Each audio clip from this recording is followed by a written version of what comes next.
Hello and welcome back. This is Bobby Joshi here again, and I'm going to be showing you now a workflow of mine where I use some of the techniques that Chris has talked about. Now, as Chris just mentioned, not every image and photograph requires you to use all the tips and techniques that you will learn.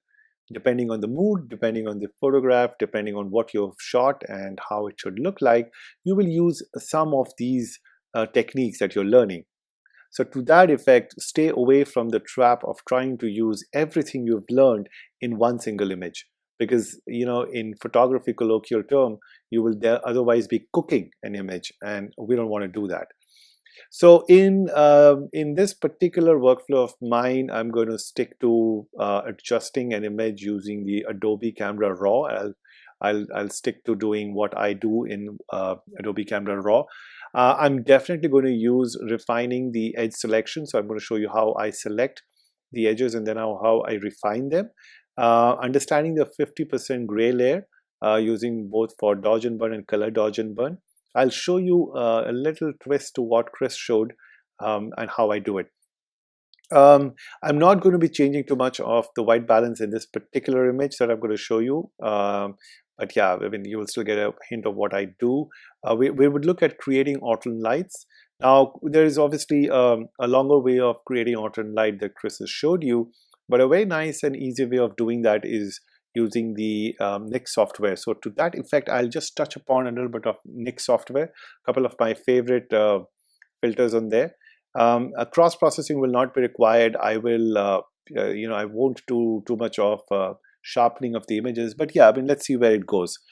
All right, so let's jump into the image that I want to process today, and it's here.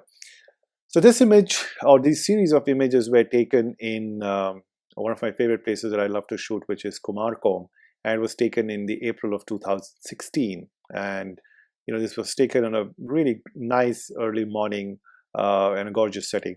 So I'm going to be picking up the image number 4513, which I have not processed yet. So let's just look at that and see how we go about doing this. So here is the image that I shot in Kumarkom in Kerala. And to just share with you a little thought process on how this was shot, where this was shot, and what this was shot with.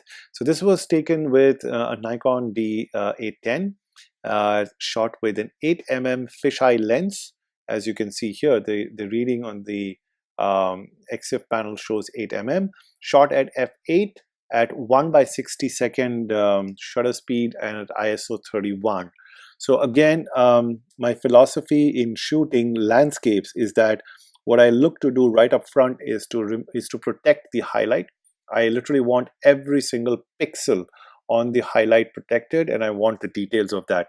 Now, if you look at the histogram, while it's showing a little too much on the left side, which means it is all underexposed, there is nothing that I have lost on the right side, which is where the highlights are. So clearly, everything that was there in the image or in that scene is protected. The reason I say everything that is there in the scene is protected is because the Nikon D810 actually has amazing dynamic range. So if I have to just push the exposure slider and make this image brighter, you will see all the details in shadows are right there. Nothing is lost and there's no pixel burn or pixel loss, right? So, I have now pushed the slider to about +5 and you see every single detail is there. But back where it is at the default, all the images, I mean, all the details in the image is intact from the highlight point of view. So that's one. Now this was shot in Kumarkom on the backwaters, and clearly, as you can see, it was shot when in the boat. Now I have been to Kumarkom a few times. The last time I was there was with the Good Shots tour, and it's a beautiful place. So one of the first times when I went to Kumarkom, I realized that one of the things I absolutely wanted to shoot was this particular shot. I had been to this canal, and I was taking a walk down on the sides, and if you could see on the right and the left side, there are houses and there people live there. So I was taking a walk there, and I told myself that it would really be nice to be on the boat in the middle of the stream, use boat as the foreground, as a subject, because boat in this case allows me to create a leading line, a converging line, and then of course a point of interest, right? And then of course the setting I was looking for was an early morning, nice colors, a little bit of clouds. All of that setting kind of works out here. Clearly a shot like this cannot be executed with lot many lenses.